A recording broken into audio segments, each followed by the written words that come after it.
What's up mga ka-science? Sir Kevin here. And let's learn about energy and its transformation.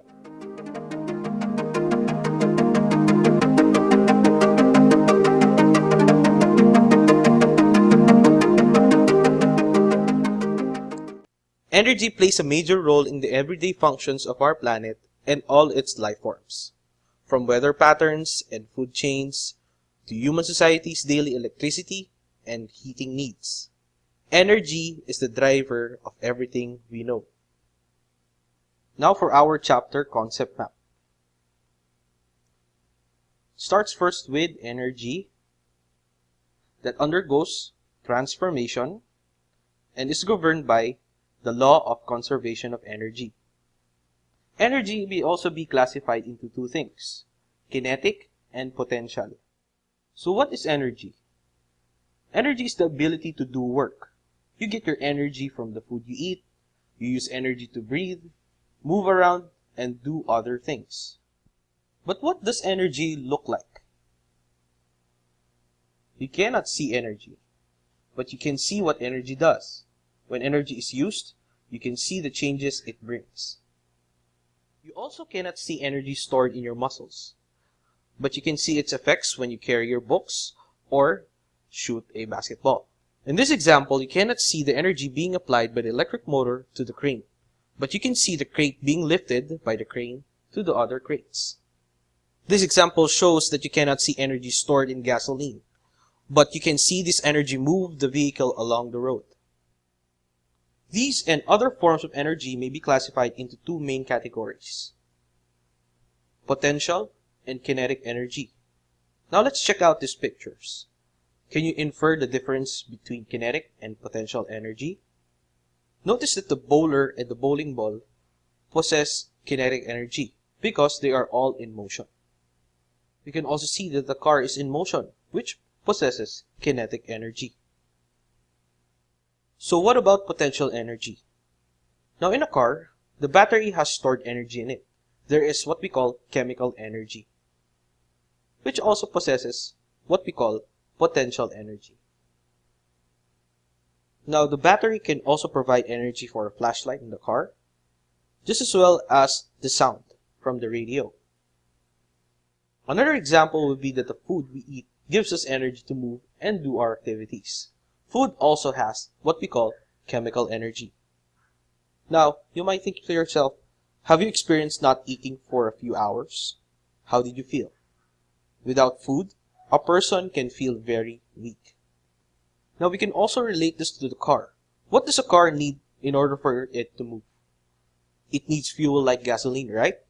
Gasoline has chemical energy that enables the car to move. Now a coconut fruit that hangs on a tree also has potential energy in the form of gravitational energy.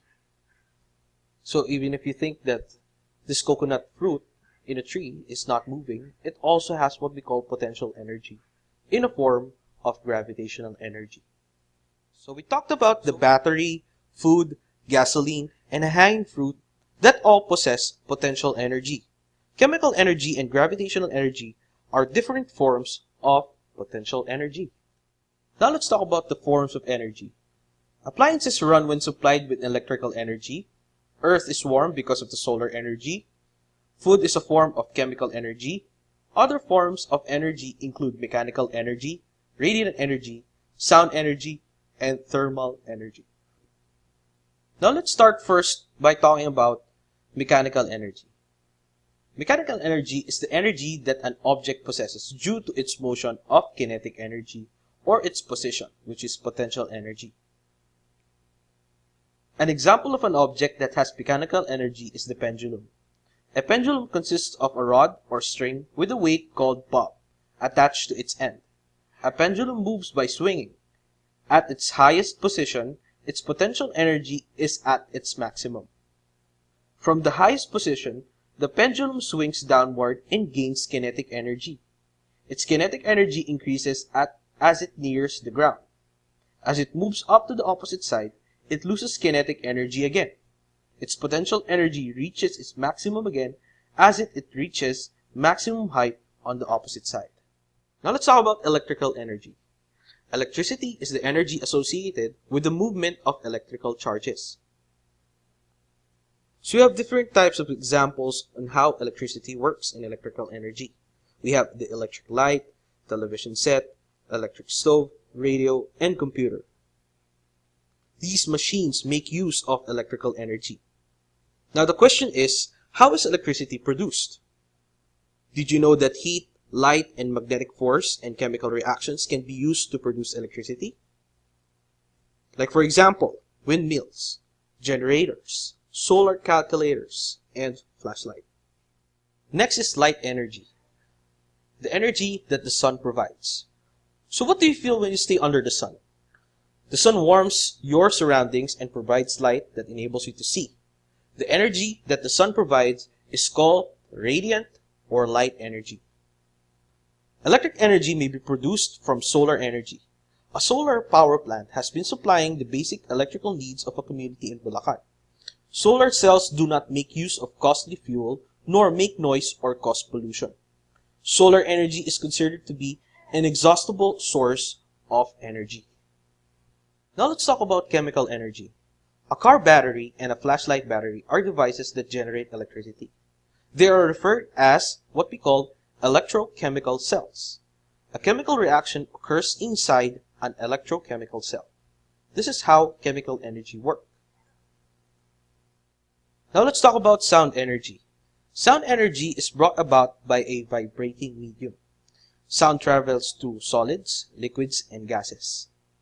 Now the reason why we can hear sound is because of the sound waves that reaches our ears, and they make your eardrums vibrate. Now in the picture, sound waves can be reflected. We call these reflected sounds as echoes. Now in a sonar, sound navigation and changing, echoes are used to tell the depth of an ocean and to find a school of fish. Now in thermal energy, let's go back in talking about matter. Matter is composed of atoms or molecules that are in constant motion. Atoms or molecules of solid vibrate in fixed positions. Those of liquids slip and slide, and those of gases undergo random movement. The thermal energy of an object is determined by how active its atoms and molecules are. Atoms or molecules of an object are excited and are in rapid motion when it's heated. Thermal energy has many sources. It can come from the sun, from inside Earth, which is geothermal, electricity on a flat iron or hot flat iron, and nuclear reactions. Now we're going to talk about how energy is transformed. We can see in the picture that chemical can be transformed into mechanical energy. Electrical energy can be transformed into light energy. Light or radiant energy can be transformed into what we call chemical energy. To photosynthesis, chemical energy to light energy. Another one is chemical energy by the gasoline to mechanical energy for the car, and electrical energy for our appliances. Now when you switch on a television set, electrical energy is changed to light energy, sound energy, and heat energy. The changes or change of energy from one form to another is known or what we call energy transformation. Energy transformation is useful. Switching on an appliance causes electrical energy to be converted to heat for cooking food or for ironing clothes. Energy can also make the blades of an electric fan move fast, make bulbs and lamps glow, and make a room cool or warm. So we've finished learning about the forms of energy and transformation of energy. Let's talk about the law of conservation of energy. The law of conservation of energy governs energy transformation. Now, the law of conservation of energy states that the energy changes its form, it cannot be created nor destroyed. In other words, the total amount of energy does not change. So how are we going to understand this one easily? So I have here an example coming from a YouTuber called Bozeman Science. So I got this picture from him so that we can understand how the law of conservation of energy works. Now let's check comprehension. How do these forms of energy apply for the car to start and move? You can pause the video and try to figure out what energies are used in starting and making the car move. Okay, let's check. The car will move by means of chemical energy. So where is that chemical energy found? Remember that a car has a battery. The battery possesses chemical energy, correct? The battery will transform into mechanical energy. So once the chemical energy transformed into the mechanical energy, it doesn't stop there. Notice that the car, after driving for some time, will produce heat. But where? In the engine, of course. The engine now produces what we call thermal energy. And as we also use the lights of the car, this comes from what we call electrical energy. So thermal, mechanical, and electrical, just as well as light energy, comes from the chemical energy. Now, how does this apply to the law of conservation of energy then? We can see here in the picture that we started using first chemical energy coming from the battery. Right after that, chemical energy is transformed into what we call the mechanical energy. Then some parts of these chemical energies transformed into what we call thermal energy, then electrical energy, and lastly would be the light energy. Now the law of conservation of energy states that, remember that, going back, it states that the energy changes its form, it cannot be created nor destroyed. In other words, the total amount of energy does not change. So notice that the chemical energy converts into different kinds of energy and remains equal before and after. So that's how the law of conservation of energy works.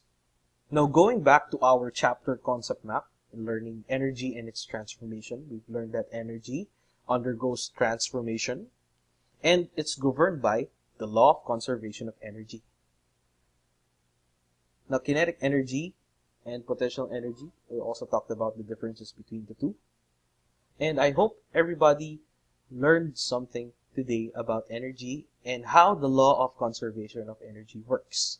If you have questions about the topic, feel free to type it in the comments below. If you learned something today, don't forget to like this video, and if you're interested in more educational videos to come, click that subscribe and notification bell to be notified on the latest videos. I'll see you guys on my next video. And don't forget, you are your only limit.